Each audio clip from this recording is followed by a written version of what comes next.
प्यारे भक्तजन, होली क्यों मनाई जाती है? होलिका दहन और होली के बारे में बताएंगे। हिरण्याकश्यप की बहन होलिका को वरदान प्राप्त था कि वह आग में भस्म नहीं हो सकती। हिरण्याकश्यप ने आदेश दिया कि होलिका प्रहलाद को गोद में लेकर आग में बैठे। आग में बैठने पर होलिका तो जल गई, पर प्रहलाद बच गया। ईश्वर भक्त प्रहलाद की याद में इस दिन होली जलाई जाती है।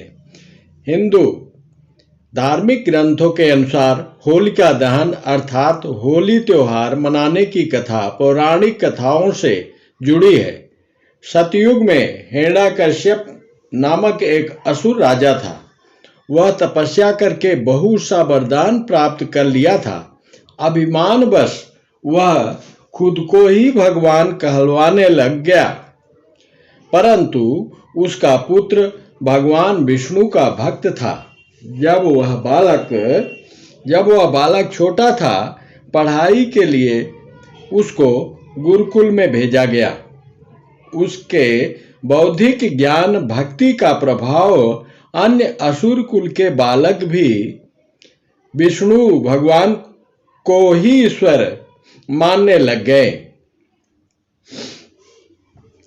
जब इस बात का पता गुरुदेव, जो कि शुक्राचार्य थे, उनके जो शिष्य थे, उनको पता चला, तो उन्होंने सारी घटना शुक्राचार्य को बताई। प्रहलाद के कारण सारे बच्चे बिगड़ रहे हैं और प्रहलाद को बहुत समझाने का प्रयास किया कि वह हिरण्याकश्यप को भगवान बोले। प्रहलाद ने मना कर दिया कि पिताजी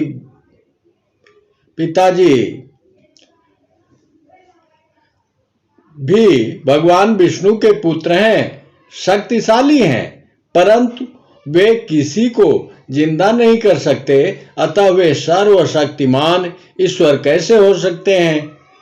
तब शुक्राचार्य ने अपने शिष्यों को यह बोलकर कि प्रहलाद को अलग रखकर पढ़ाने का समझाने का प्रयास किया जाए, जिससे दूसरे बालक पर इसका प्रभाव न हो, और यह सोचकर कि यह बात हिरण्याकश्यप को बता ही देना चाहिए, क्योंकि हिरण्याकश्यप को अगर किसी अन्य माध्यम से जब यह पता चलेगा कि सारे लड़के विष्णु को भगवान मानते हैं, हमको भगवान नहीं मानते, तो शुक्राचार्य के शिष्यों को अवश्य दंड भोगना पड़ेगा।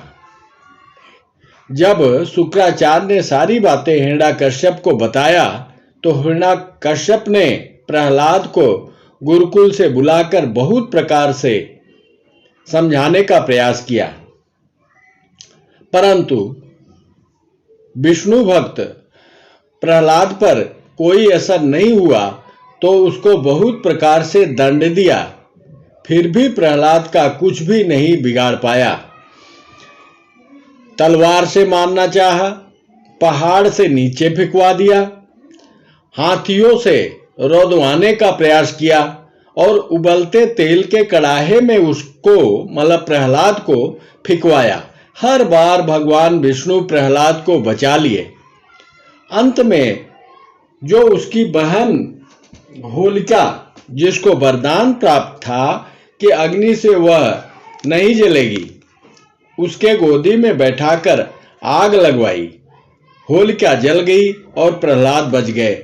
इस प्रकार बुराई पर अच्छाई की जीत हुई।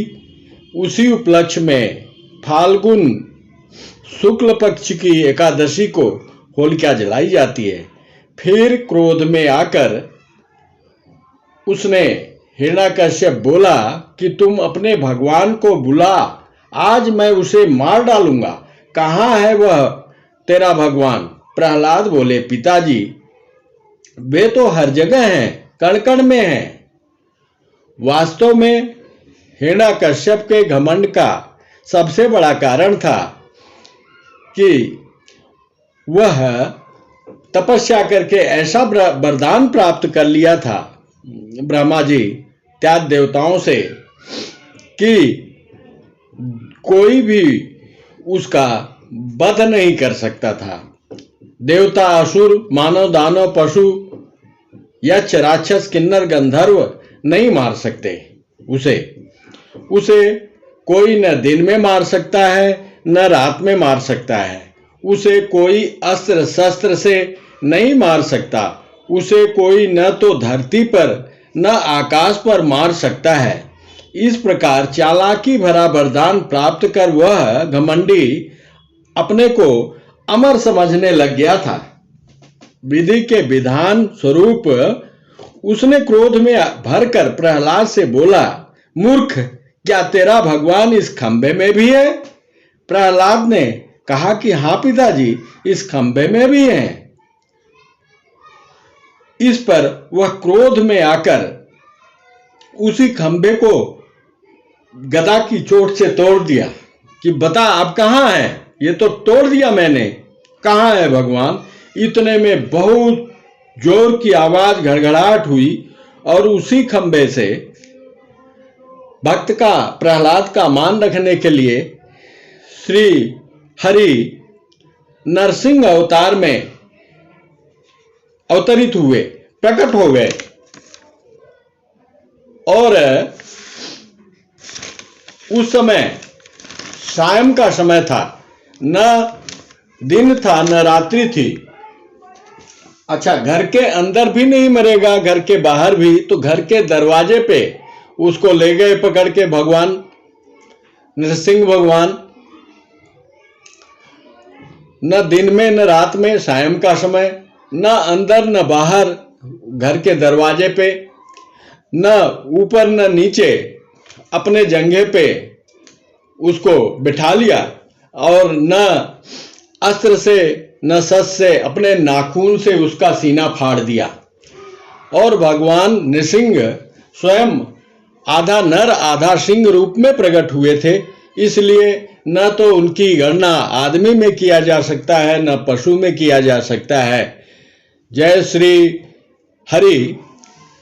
इस प्रकार भगवान ने उस हिरण्यकश्यप का वध कर दिया। होली दहन के अगले दिन धुलंडी रंगों का त्योहार मनाया जाता है। इस दिन लोग एक दूसरे को रंग गुलाल लगाकर गले मिलते हैं। दरअसल पुरानी दंत कथाओं के अनुसार कहा जाता है, द्वापर युग में भगवान श्री कृष्ण ने धूल बंधन किया था, अर्थात धूल को व चिकनी मुल्तानी मिट्टी को पूरे शरीर पर मला जाता था, जिससे शरीर मुलायम एवं स्वच्छ स्नान करके स्वच्छ किया जाता था। समय उपरांत पुष्प गुलाल रंगों ने ले लिया। एक मान्यता यह भी है कि इस दिन किसान अपनी नई फसल चना, मटर, गेहूं इत्यादि काट कर शुभ मुहूर्त करके मां अन्नपूर्णा के आगमन की खुशी में एक दूसरे के गले मिलकर रंगों एवं गुलाल लगाकर यह उत्सव प्रेम पूर्वक मनाते हैं। जय श्री कृष्ण। राधे राधे।